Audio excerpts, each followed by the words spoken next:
我是 J，欢迎来到今天的视频。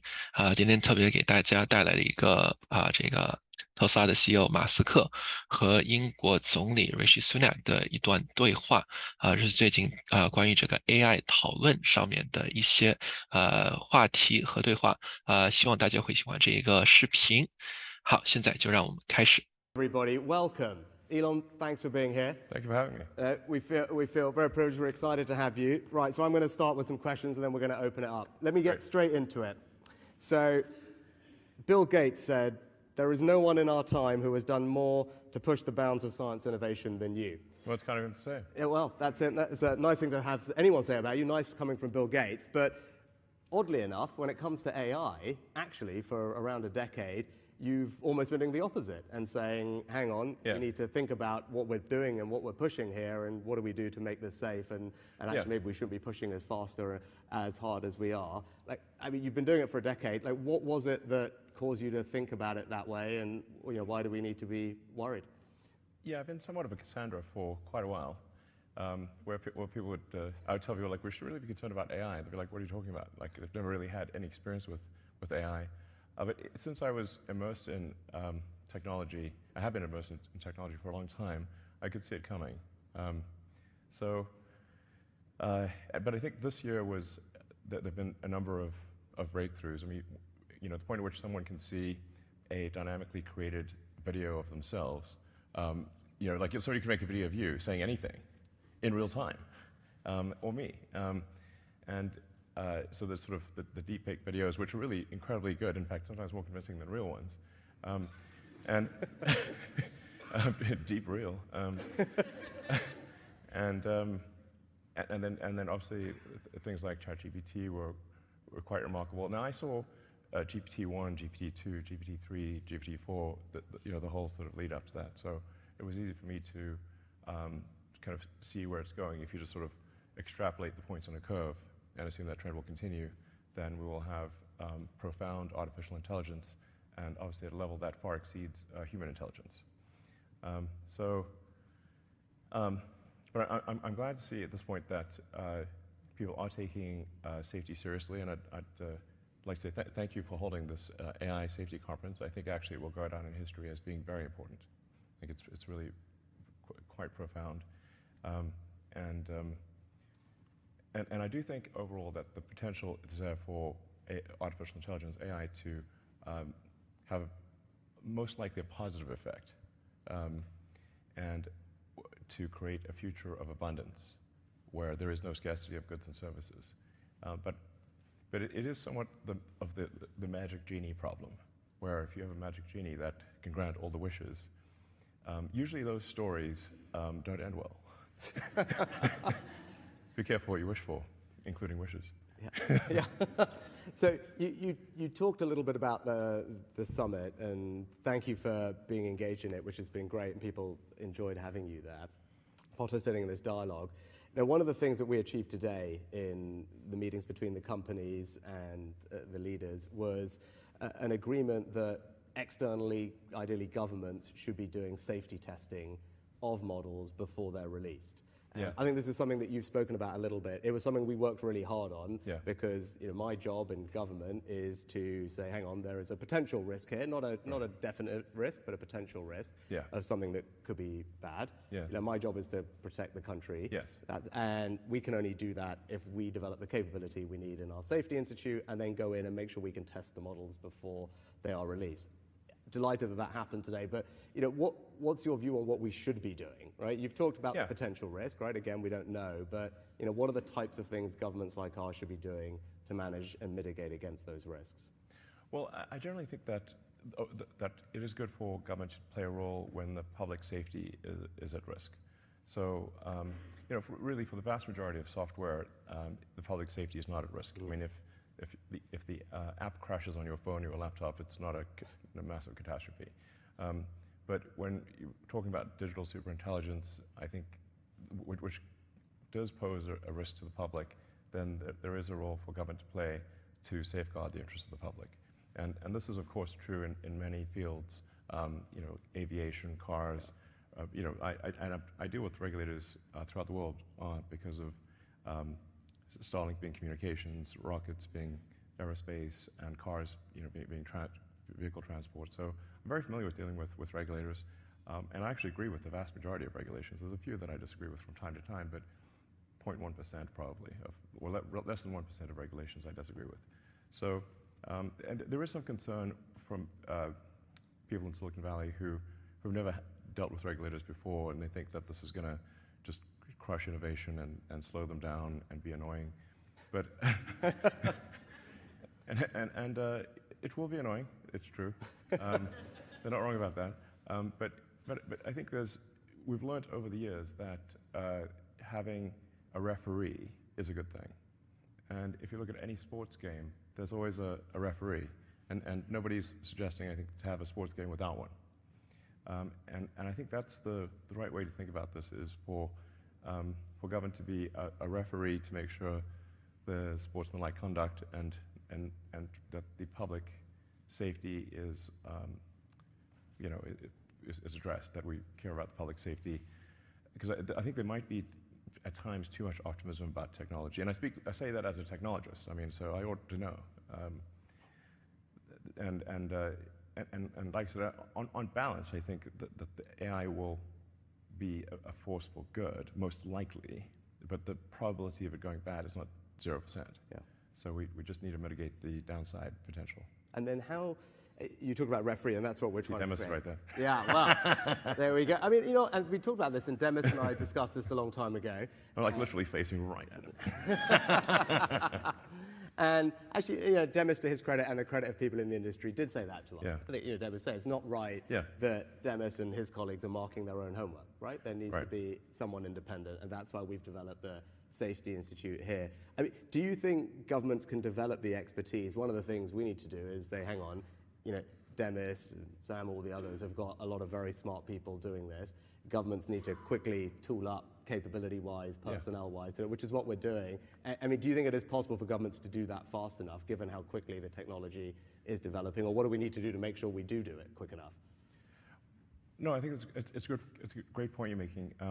The pace of AI is faster than any technology I've seen in history by far, and it seems to be growing in capability by at least 5-fold, perhaps 10-fold per year. It'll certainly grow by an order of magnitude next year. Yeah. So, and government isn't used to moving at that speed. But I think even if there are not firm regulations, even if there isn't an enforcement capability, simply having insight and being able to highlight concerns to the public will be very powerful.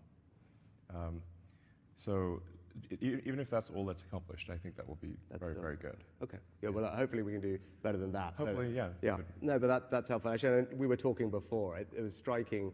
You're someone who spent their life in technology, living Moore's law, and what was interesting over the last couple of days, talking to everyone who's doing the development of this, and I think you'd concur with this, is just the pace of advancement here is unlike anything all of you have seen in your careers in technology. Is that fair? Because you've got these kind of compounding effects from the hardware and the data and the personnel.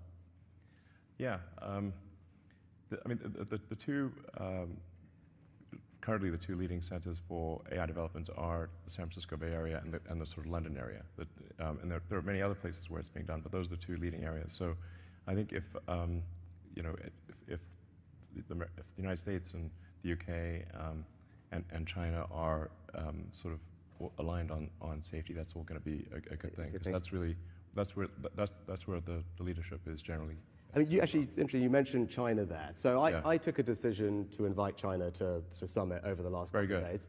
And it was not an easy decision. A lot of people criticized me for it. My view is if you're going to try and have serious conversation, you need to. But what were your thoughts? You do business all around the world. You just talked about it there. Yeah. Should we be engaging with them? Can we trust them? Is that the right thing to have done? If China is not on board with AI safety, it's somewhat of a moot situation. The single biggest objection that I get to any kind of AI regulation or sort of safety controls are, well, China's not going to do it, and therefore they will just jump into the lead and exceed us all. But actually, China is willing to participate in AI safety, And thank you for inviting them. And they, you know, I think we should thank China for attending. When I was in China earlier this year, my main subject of discussion with the leadership in China was AI safety, and saying that this is really something that they should care about, and they took it seriously, and you are too, which is great. And having them here, I think, was essential. Really, if they're not participants, it's pointless. It's pointless. Yeah, no, and I think we were pleased. I think they were engaged yesterday in the discussions, and actually ended up signing the same communique that everyone else did. That's great. Which is a good start, right? And as I said, we need everyone to approach this in a similar way if we're going to have, I think, a realistic chance of resolving it. I was going to you talked about innovation earlier and regulation being annoying. There was a good debate today we had about open source. And I think you've kind of been a proponent of algorithmic transparency and making some of the X algorithms public. And I think we were talking about Jeffrey Hinton on the way in. Yeah. You know, he's been very concerned about open source models being used by bad actors.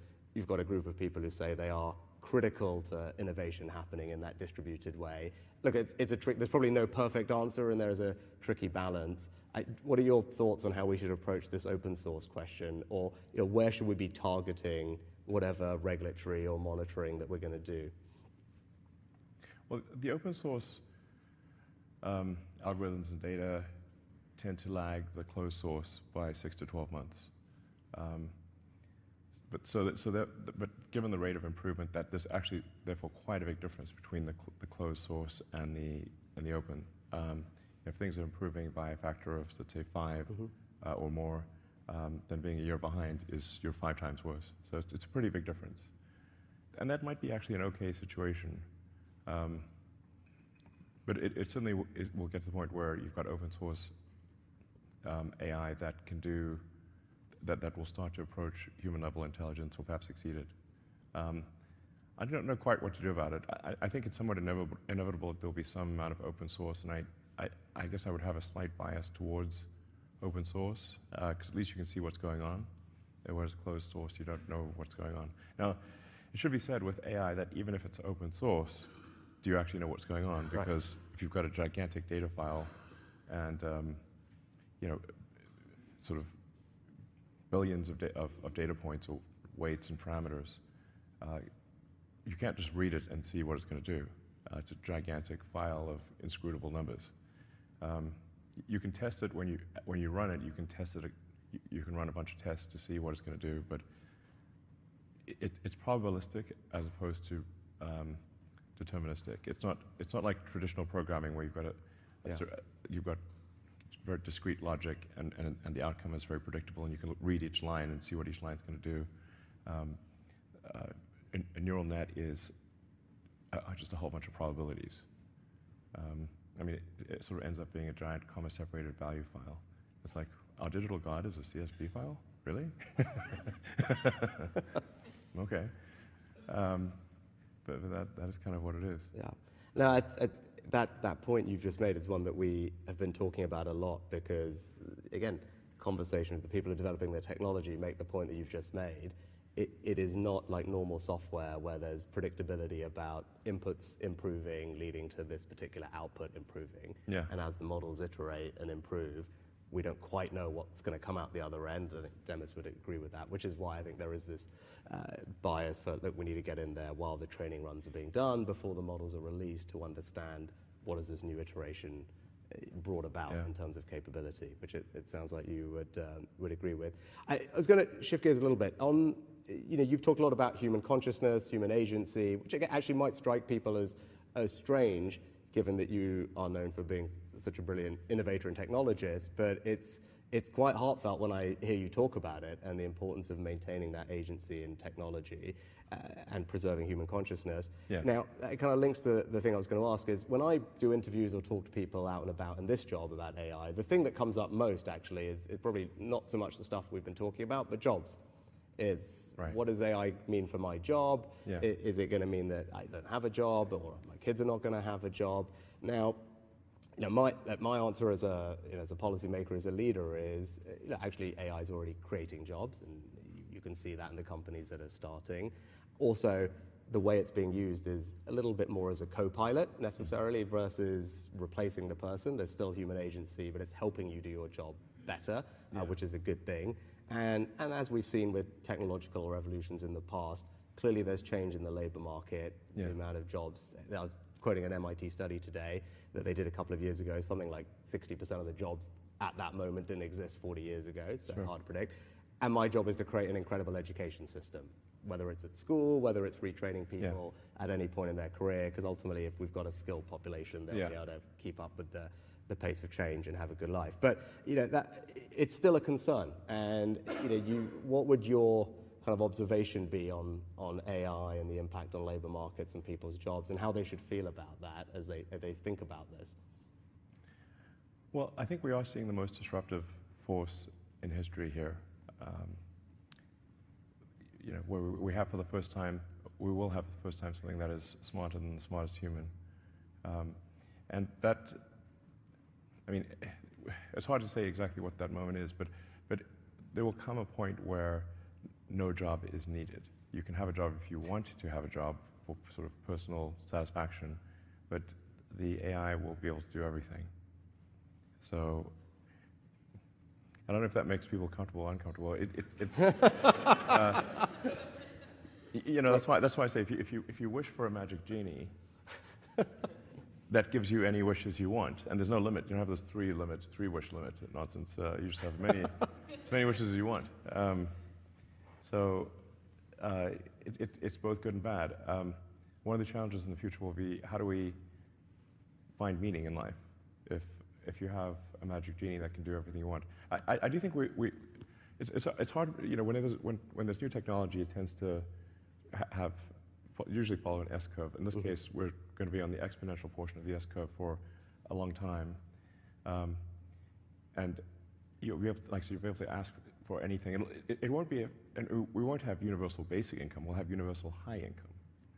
So in some sense, it'll be somewhat of a leveler or an equalizer, because really, I think everyone will have access to this magic genie. And you'll be able to ask any question. It'll certainly be good for education. It'll be the best tutor you could, and the most patient tutor. Sit there all day. But there will be no shortage of goods and services. We'll be an age of abundance. I think I'd recommend people read Ian Banks.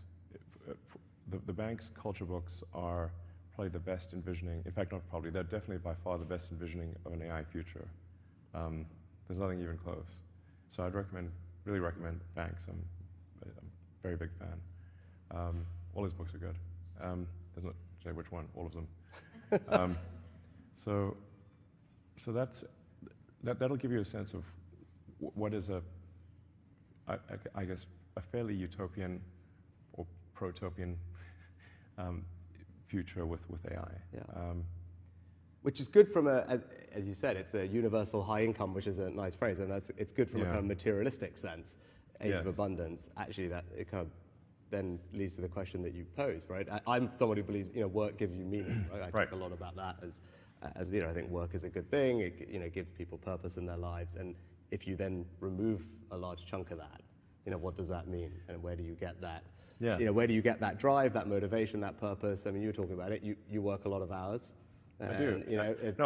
As I was mentioning when we were talking earlier, I have to somewhat engage in deliberate suspension of disbelief because if I'm putting so much blood, sweat, and tears into a work project and burning the 3 a.m. oil, then I'm like, wait, why am I doing this? I can just wait for the AI to do it. I'm just lashing myself for no reason. Yeah. Must be a glutton for punishment or something. We call Demis and tell him to hurry up, and then you can have a holiday, right? That's the plan. Yeah. No, it's a tricky thing because I think part of our job is to make sure that we can navigate to that very, I think, largely positive place that you're describing. It is, I think, and help people through it between now and then, because these things bring a lot about change in the labor market, as we've seen. Yeah, I think it probably is generally a good thing because there are a lot of jobs that are uncomfortable or dangerous or sort of tedious, and the computer will have no problem doing that. They're happy to do that all day long. So You know, it's fun to cook food, but it's not that fun to wash the dishes. And but the computer's perfectly happy to wash dishes. And I guess there is, you know, we still have sports like where humans compete in like the Olympics, and obviously a machine can go faster than any human, but we still have humans race against each other, and have all, you know, have these sports competitions against each other where even though the machines are better, they're still, I guess, competing to see who can be the best human at something. And people do find fulfillment in that. So I guess that's perhaps a good example of how even when machines are faster than us, stronger than us, we still find a way. We still enjoy competing against other humans to at least see who's the best human. That's a good analogy. And we've been talking a lot about managing the risks. Just before we move on and finish on AI, is just talk a little bit about the opportunities. You know, you're engaged in lots of different companies, Neuralink being an obvious one, which is doing some exciting stuff. You touched on the thing that I'm probably most excited about, which is in education. And I think many people will have seen Sal Khan's video from earlier this year, his TED Talk about, as you talked about, it's like personal tutor.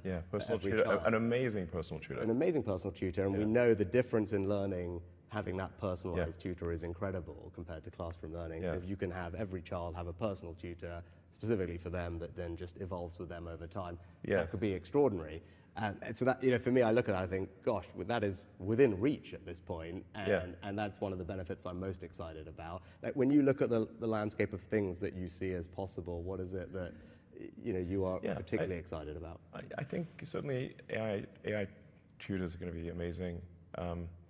Perhaps already are. I think there's also perhaps companionship, which may seem odd because how can the computer really be your friend? But if you have an AI that has memory, you know, and remembers all of your interactions and has read you can say like give it permission to read everything you've ever done. So it really will know you better than anyone, perhaps even yourself.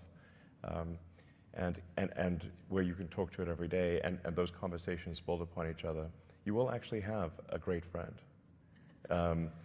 As long as that friend can stay your friend and not get turned off or something. Don't turn off my friend. But I think that will actually be a real thing. And one of my sons is sort of has some learning disabilities and has trouble making friends actually. And I was like, well, you know, an AI friend would actually be great for him. Oh, okay.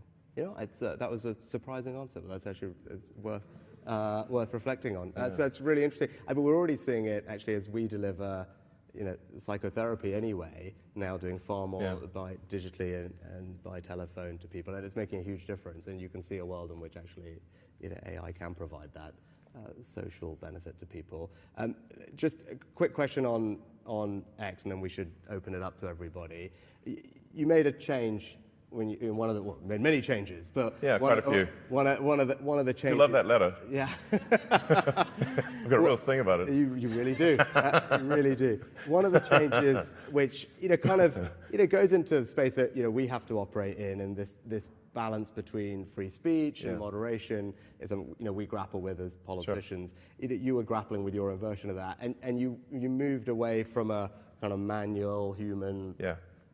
Way of doing it, the moderation, to the community notes, and I think that's it was an interesting change, right? It's not what everyone else has done. It would be good, what was the reasoning behind that, and why do you think that is a better way to do that?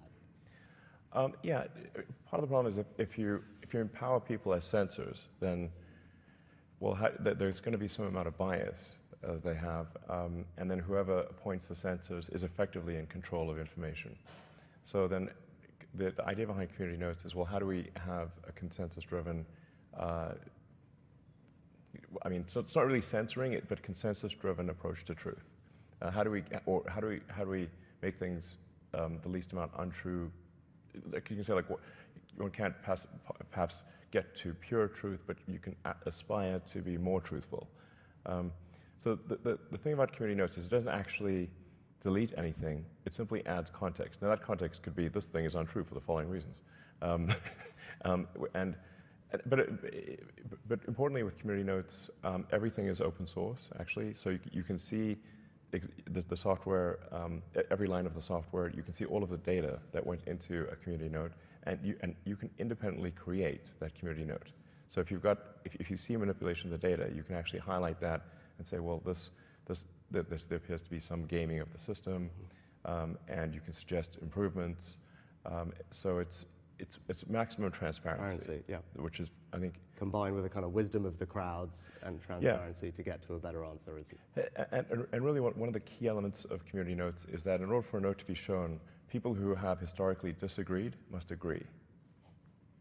Okay. And there is a bit of AI usage here. So we'll populate a parameter space around each contributor to community notes, and then a parameter space. So everyone's got basically these vectors associated with them. So it's not as simple as right or left. It's saying it's several hundred vectors that because things are more complicated than simply right or left.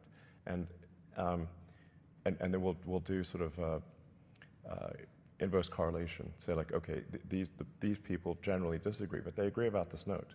Okay, so then that gives the note credibility. Okay. Yeah, Oh, that's the core of it, and it's working quite well. Yeah.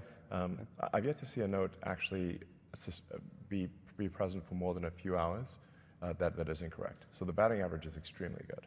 And when I ask people say, oh, they're worried about community notes sort of being disinformation, I'm like, send me one, and then they can't. So I think it's quite good. I mean, the general aspiration is with the X platform is to inform and entertain the public. And to be as accurate as possible and as truthful as possible, even if someone doesn't like the truth. You know, people don't always like the truth.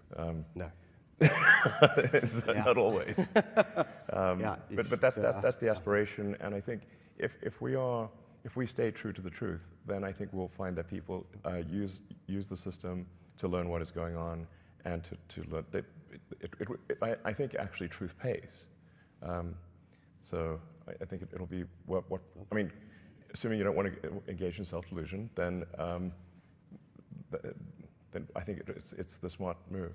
You know, so. Excellent, very helpful. Right, let's open it up to all our guests here. We've got some microphones. They'll come. Put your hands up. They'll come and find you. We've got yes. Go for it. Thank you. Good evening, Alice Bentinck from Entrepreneur First. Thank you for a fascinating conversation. I suppose a question for each of you. Prime Minister, the UK has some of the best universities in the world. We have the talent. What will it take for the UK to be a real breeding ground for unicorn companies? And Elon, being a founder in the UK is still a non-obvious career choice for the most exceptional technical talent.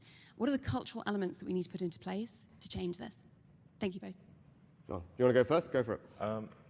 Sure. Well, you're right that there are cultural elements where you know the culture should celebrate creating new companies, and there should be a bias towards supporting small companies because they're the ones that need nurturing. The larger companies really don't need nurturing. So you know, just you can think of it sort of like a garden. If it's a little sprout, it needs nurturing. If it's a mighty oak, it doesn't need quite as much. So I think that is a mindset change that is important. But I should mention that London is, you know, London and San Francisco, or the Bay Area, are really the two centers for AI. So London is actually doing very well on that front.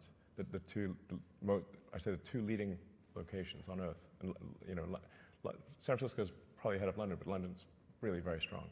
Or London area, Greater London, home counties, I guess. Keep going.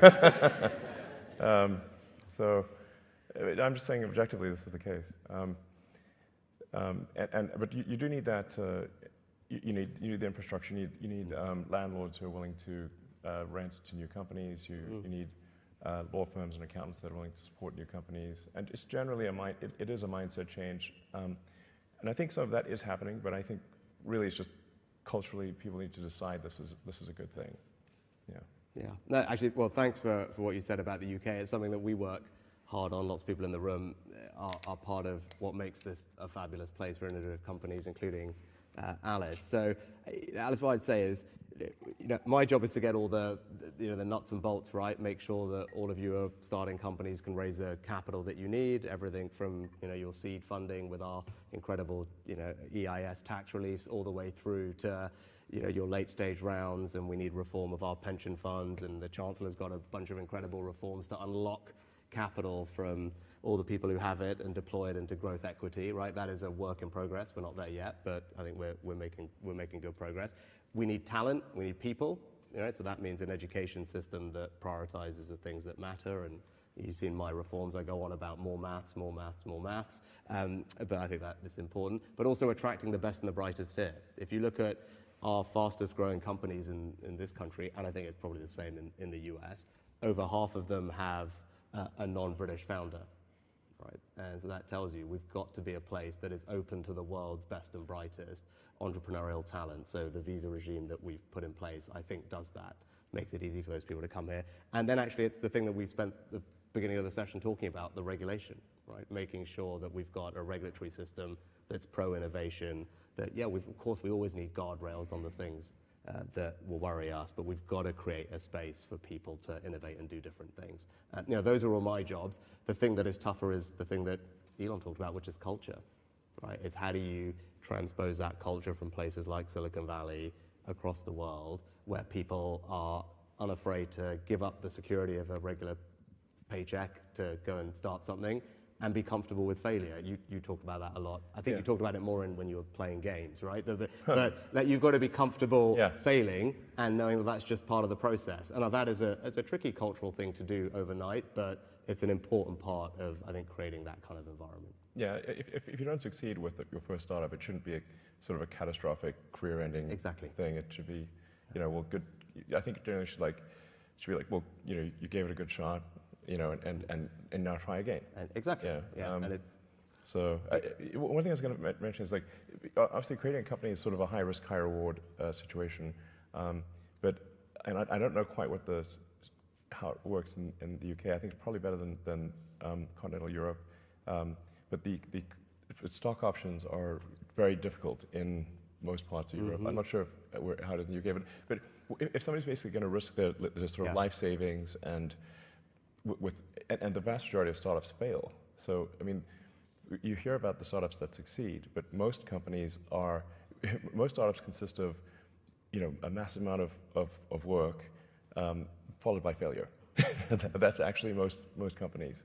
And so it's a high risk, high reward, and so the high reward part does need to be there for it to make sense. Yeah, I think that was a very soft pitch for a tax policy. Chancellor. But I can tell you, so look, I agree, and we have, I think, relative to certainly European countries, but certainly the US, definitely California, a much lower rate of capital gains tax. Okay. Right. So for those people who are risking and growing something, like, we think the reward should be there at the end. So it's 20% capital gains tax rate. And on stock options, I don't know if we've got anyone from Index Ventures in the room. So Index, one of our leading VC funds here, they do a regular report looking at most countries' tax treatment of stock options. Yeah. And when I was Chancellor, Treasury Secretary equivalent, we were, I think, down at, we were pretty good, but we were 4th or 5th. And I said, we need to, for exactly the reason that you mentioned, I was like, this has got to be the best place for innovators. We need to move that up.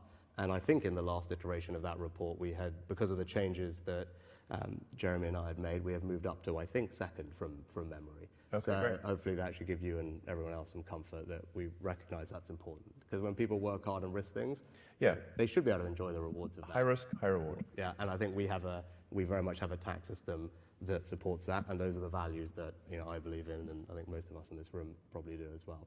Right, next question. I've got Seb in front of me, and then I'll come over here. Go on, Seb. Thanks very much. We've talked about some really big ideas, global changing ideas. I'm really interested, particularly in the context of creation of science and technology, super hubs and so on. How does that map onto the everyday lives of people living in, say, Austin, Texas, to choose one around you, or in my case, Nottingham, East Midlands? How do you see that evolving for people, every day? The sort of everyday effects of AI? For context, Elon, so Seb, Seb runs our equivalent of CVS, right, or Walgreens. So, you know, when actually I visited, right, so he's got millions of people coming in his shops every day, and it's making sure, how do we make this relevant? I think, Seb, is your question. How is this relevant to that person? You know, maybe actually, I'll go first on that, because I think it's a fair point. I was just going over with the team a couple of things that we're doing, because I was saying, like, well, how are we doing AI right now that it's making a difference to people's lives? And we have this thing called gov.uk, which actually, when it happened several years ago, was a pioneering thing. All the government information brought together on one website, gov.uk, and so you need to get a driving license, passport, any interaction with government. It was centralized in a very easy, relatively easy to use way. Better than most. Better than most. Yeah. Exactly. So we're about to deploy AI across that platform. Yeah. So that is something that I think several million people a day use, right? So a large chunk of the population is interacting with gov.uk every single day to do all these day-to-day tasks, right? Every one of your customers is doing all those things. And so we're about to deploy AI into that to make that whole process so much easier. Because, some people will be like, look, well, I'm currently here and I've lost my passport and my flight's in 5 hours. At the moment that would require, how many steps to figure out what you do. When we deploy the AI, it should be that you could just literally say that and boom, boom, boom, boom, boom, this is what we're going to do, walk you through it. And that's going to benefit millions and millions of people every single day, right? Because that's a very practical way in my seat that I can start using this technology to help people in their day-to-day lives, not just healthcare discoveries and everything else that we're also doing. But I thought that's quite a powerful demonstration of literally your day-to-day customer seeing actually their just day-to-day life get a little bit easier because of something that Elon Demis and others in this room have helped create. Yeah, no, exactly. The most immediate thing is just being able to ask, like having a very smart friend that you can ask anything. Ask how to make something, how to solve any problem, and it'll tell you. And obviously companies are going to adopt this. So I think you'll have much better customer service, I guess, essentially. That'll probably be the first thing you notice. And then we talked about education. Yeah. So having a tutor, so if you're trying to understand a subject, like having a phenomenal tutor on any subject, that's really pretty much there already almost. I mean, we need to, obviously AI needs to stop hallucinating before, it can't give you, we still have a little bit of the problem where it can give you an answer that's confidently wrong, with great grammar. And bullet points and everything and citations, it was not real. So it has to be, okay, we need to make sure it's not giving you confidently wrong tutor answers. But that's going to happen pretty quickly where it is actually correct. Which, so, yeah. I was going to say, for any parent who was homeschooling during COVID and realizing what their kids needed to be helped with, that will come as an enormous relief, I think. Yeah. So, very, very good. Right, have we got, let's go questions over here. Who have we got? Have we got any microphones? Or Brent, are you there? Perfect. Hi, Brent Hobman. So, you've spoken eloquently about abundance and the age of abundance. So it feels like obviously with AI, it's everything everywhere, all at once. But with robots, and to get the age of abundance, we'll need a lot of robots. I know you're working a lot on robots as well. Are there sort of constraints that we should think of, and our politicians should be thinking of, that one country might get heavily behind in robots that can do all of these things and enter the age of abundance, and therefore be at a strategic disadvantage? Well, really anything that can be actuated by a computer is effectively a robot. So you can think of, frankly, Tesla cars are robots on wheels. Anything that's connected to the internet is effectively an endpoint actuator for artificial intelligence.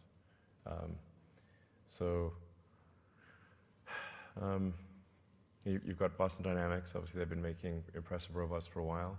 I think they're, at this point, mostly owned by Hyundai, so I guess Hyundai is probably going to make robots that are humanoid and some rather interesting shapes that I wasn't anticipating, like the one that looks like has wheels and looks sort of like a kangaroo on wheels. I'm not sure what that is, but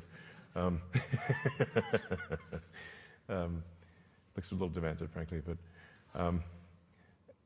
there's going to be all sorts of all sorts of robots.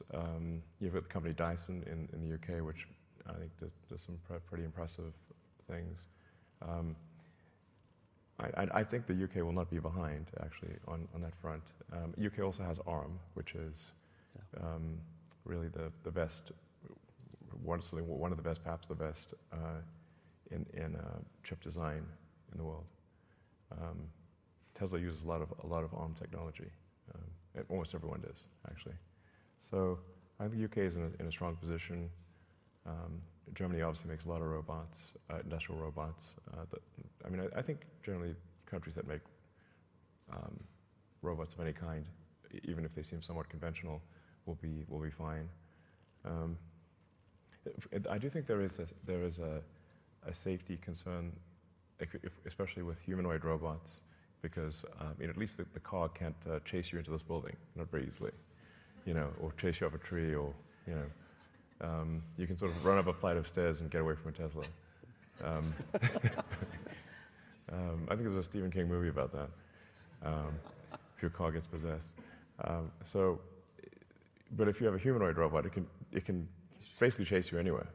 So I think we should have some kind of hardwired local cutoff that you can't update from the internet.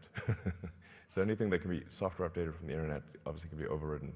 But if you have a local sort of off switch where you perhaps say a keyword or something, and then that puts the robot into a safe state, some kind of localized safe state ability, an off switch, where you don't have to get too close to the robot. I don't know. So if we've got millions of these things going all over the place. You're not selling it, just, like that. No, I know. I'm saying this is something we should be quite concerned about, because if the robot can follow you anywhere, then, what if they just one day get a software update and they're not so friendly anymore? Then we've got a James Cameron movie on our hands. It's actually, it's funny you say that, because in our session that we had today, I would say they made exactly the same point, right, Dennis? So they're talking about movies, actually without mentioning James Cameron, they're talking about James Cameron movies.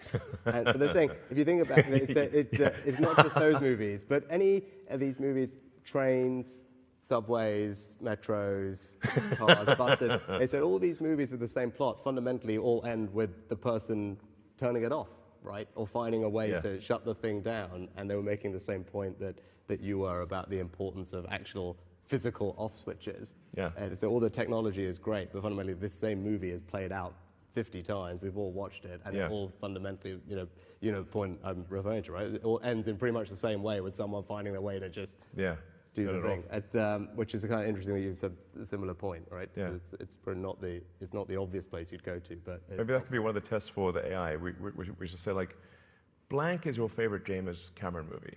Fill in the blank. Yeah, excellent. Right. Yes, we got over there. Yep, perfect. Hi, question for you both. So I'm a founder of a AI and ML scale-up in the third centre for AI, which is Leeds in the north of England. I'm a bit biased. Since the launch of ChatGPT, 3 months after that, we saw a real increase in phishing attacks using much more sophisticated language patterns. What do we do to protect businesses, consumers, so that they trust this technology better? And how do we bring them along that journey with us? Well, I think we shouldn't trust it that much, actually. It is actually quite a significant challenge, because we're getting to the point where even open source AI can pass human capture tests. So, this is, are you a human? Identify all the traffic lights in this picture. You're like, okay.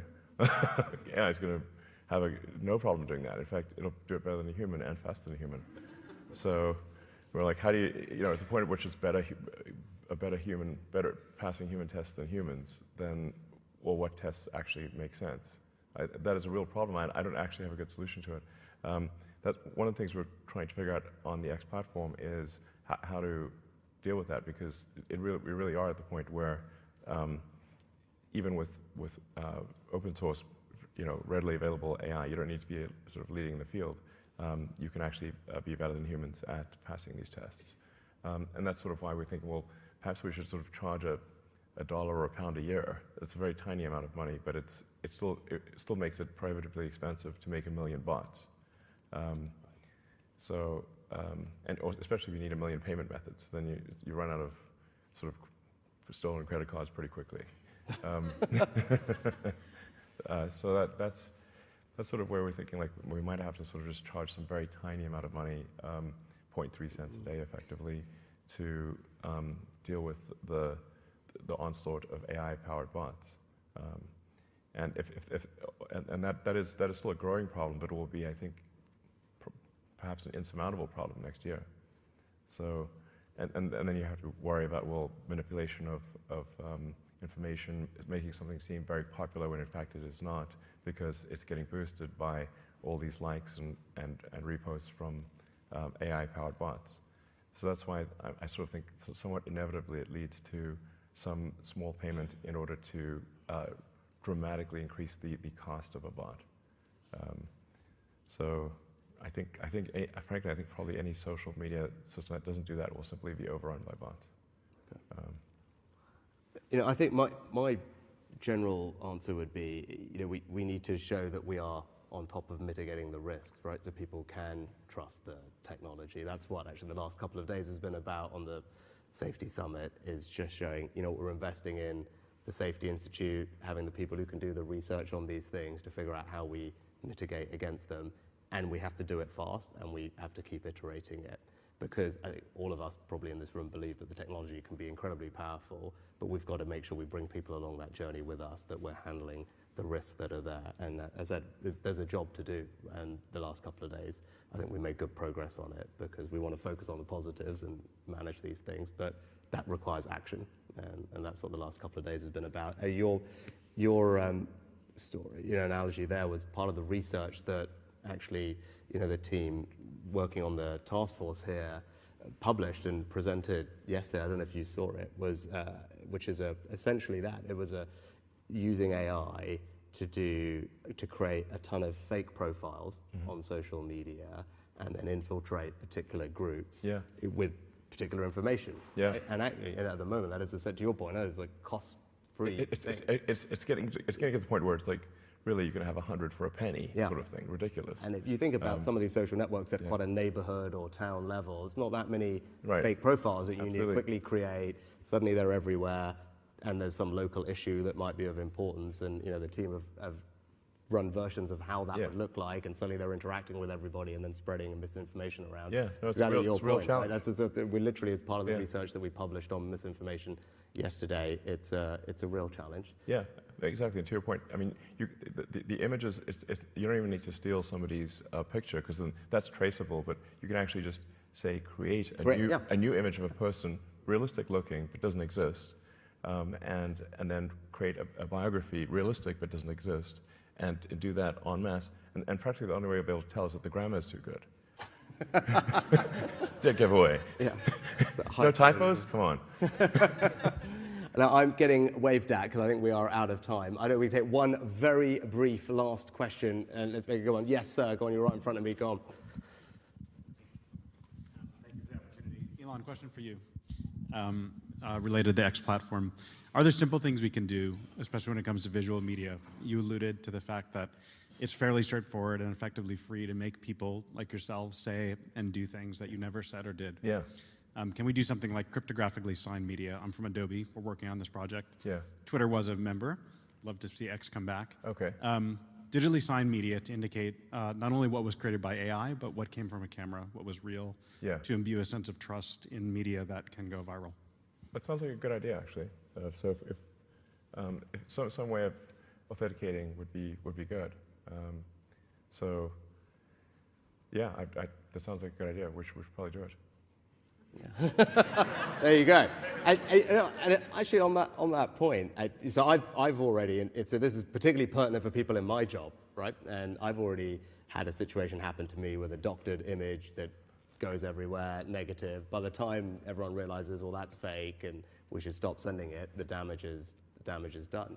And actually, we were again reflecting today. If you think next year, you've got elections in, I think, the US, India, I think Indonesia, probably here. There you go.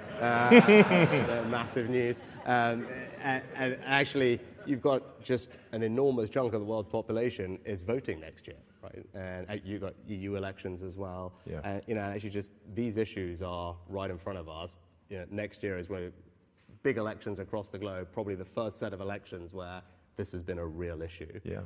So figuring out how we manage that is, I think, kind of mission critical for the people who want the integrity of our democracy. Yeah, I mean, some of it is quite entertaining, like the Pope in the puffer jacket. Have you seen that one? I haven't. That's amazing. But I mean, I still run into people who think that's real. I'm like, well, what are the odds he's wearing a puffer jacket in July in Rome? Be sweating. But it actually looked quite dashing, I have to say.